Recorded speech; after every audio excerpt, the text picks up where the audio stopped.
So reach in terms of your post impressions has probably been lower on LinkedIn lately. And so in this video, I want to be sharing how you can still be getting leads on LinkedIn even with low reach. Now, for reference, I am pretty much getting around 3,000 sort of like post impressions really in a 7-day span, right? Now, this isn't much, right? I know people that are doing 3,000 post impressions per post, right? And even more. However, I'm still able to sign clients, and I mean, even on my LinkedIn, my featured, I've even shared that as well. So, really, in this video, I want to walk you through exactly what I would do, and what I am doing with lower reach to help get leads on LinkedIn. So, really, the first thing you want to sort of be a bit understanding of is that you don't need, right? You don't need lots and lots of reach, first of all. And this video isn't necessarily about how to increase your reach either. What it is more about is just simply with the reach you currently have, how can you convert that? Because you don't need sort of, tens and tens of thousands of impressions to do that. And the funny thing is, a lot of the people that you see on LinkedIn that do have lots of, impressions, maybe they've got loads and loads of likes and stuff, those are usually the people not making much money at all. And if you're here, or at least if you're on LinkedIn to, just be an influencer and just to post everything, that's fine. And the reason why these people, or at least a lot of people on LinkedIn, have lots of high reach, which I'll ignore that arrow and I'll pull that here, is because, well, more specifically, the content is literally for everyone. And what do I mean by that? Well, I mean that the content that they're sharing and putting out there, everyone can relate to, like literally everyone, right? And this might be content that's just usually very, very broad, right? It's very broad stuff. Maybe they talk about motivation, consistency, like those type of broad topics. I mean, you often hear, or at least on LinkedIn, a lot of posts around leadership, remote work, or even jobs or whatever. Those type of posts tend to do really well. Those posts tend to do that. And it's funny how, posts about jobs and leadership perform really well on a platform like LinkedIn, which is for jobs and so on and so forth. So obviously, there's probably a bit of bias from LinkedIn as well. And this is really why a lot of posts do well. Now, this isn't, this isn't all posts, right? Like, some posts do well and because they're good content, right? Because it's good content. Other posts do well because, say, they're doing like a lead magnet, but that's a whole new conversation. But most of the time, when people are getting lots of impressions, it is probably because the content they put out there is just more broad and more relatable, right? Because if it's broader, it's more relatable and it's easier for the audience to understand and relate to it. So if you have lower impressions, this isn't a huge problem. And the thing is, right? I mean, I float around 3,000 impressions per week. Yeah, I'm still signing clients. I'm still booking sales calls. So really, what you want to do is you want to make sure that your content is targeting the right people. You want to make sure it's targeting that one ideal client that you want to work with. And that said, right, your content is going to fluctuate in terms of how broad it is. For me, I usually like to center my content around people who are problem aware, and solution aware. But they're still all targeted at my ideal client, right? Now, I used to like create content that was really broad and then some content that was quite specific. What I now do is I follow this framework here always for my ideal client. Now, for reference, I do have another video more in depth on this content strategy, but the whole idea of this is that your audience, are going to be pretty much easily categorized in people that are problem unaware, so unaware of the problem they're facing.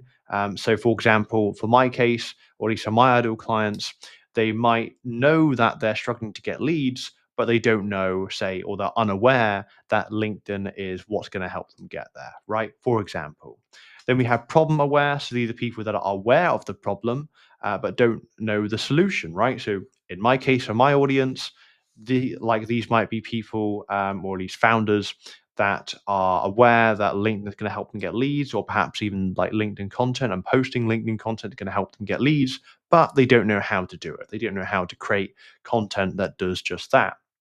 And then you have solution aware, which is, so for my case, for my audience, are say are people that are aware of the problem they're facing and they're aware of the solution. They just need to then see a solution that works. So, for example, for my audience, they know LinkedIn is going to help them get leads.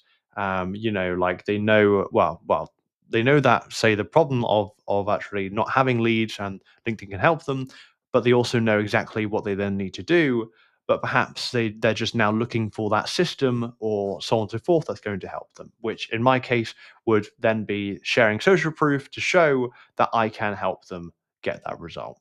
So that's really the whole idea. And as you can see here, these different types of content, although yes, they sort of range in terms of maybe some, obviously, solution aware is obviously very specific and very much to those people that are aware of that solution. And problem unaware is obviously going to a, maybe, I suppose, a broader audience. It's still targeting our ideal client, by the way, right? We're still talking to them, but it's a broader audience still. But you see here that this is essentially what I've been following for quite some time now. And yes, my post impressions float around 3,000. And I mean, yes, of course, I'm not about to say that low impressions is good, right? Obviously, if I had more attention coming in and like, then that's great. However, there's absolutely no point having, say, 10,000, 100,000, impressions or eyeballs if none of them are your ideal client, right? There's no point, because you're not going to be able to sell or close any of them, which is why you'll see people, and I mean, like, I've chat with a few founders, one of which was like had about 15,000 followers, engagement was pretty good, but was virtually making no money, right? And it's like, what's the point of generating traffic and having an audience if you can't monetize them to any degree? So this is why I want you to almost, well, if you are on this, I want you to drift away from I need more impressions, I need a big following, and more towards I need to make sure that the content I'm putting out is, relevant to my ideal client, right? It's relevant to, like, say, what they're facing, or, like the desires they have, the problems they're facing, and really just showing that across. Now, there are two other areas I would also focus on, which is your profile and your outreach. I do have other videos on those as well, but I'm not going to overwhelm you in this video. But really, if you're going to take anything away from this, I want you to just really understand that what you're really trying to focus on is not get more impressions, which, yeah, sure, more impressions is good, but the focus here is trying to make sure your content is targeting the right people. Because for me, right, even though I'm averaging around 3K impressions every week, right? That's not every post or something, every week. I'm still being able to book sales calls. And I mean, I've shared some of my results on my LinkedIn featured section, and even a few times on YouTube as well. So this stuff does work. However, a lot of it is just a strategy thing. And honestly speaking, I'd much prefer if my impressions were low, my engagement was low, but I was booking sales calls and signing clients, as opposed to having lots of impressions, loads of likes, and lots of traffic, but generating virtually no leads or just loads of unqualified leads. So overall, that is the process I would be using if, like, to basically get leads on LinkedIn, even with low reach. And it's the process I use right at this moment. Now, if you're interested to learn a bit more about how, or at least if or how I could help you basically sign clients on LinkedIn, then make sure to book a call in the link below. However, if you're just still unsure about it, then I do also have a free LinkedIn lead gen community on School, which allows you to get the tools and the support needed to help sign those clients quicker, which is also in the link below. But with that being said, I hope you found this video useful, and I'll chat soon.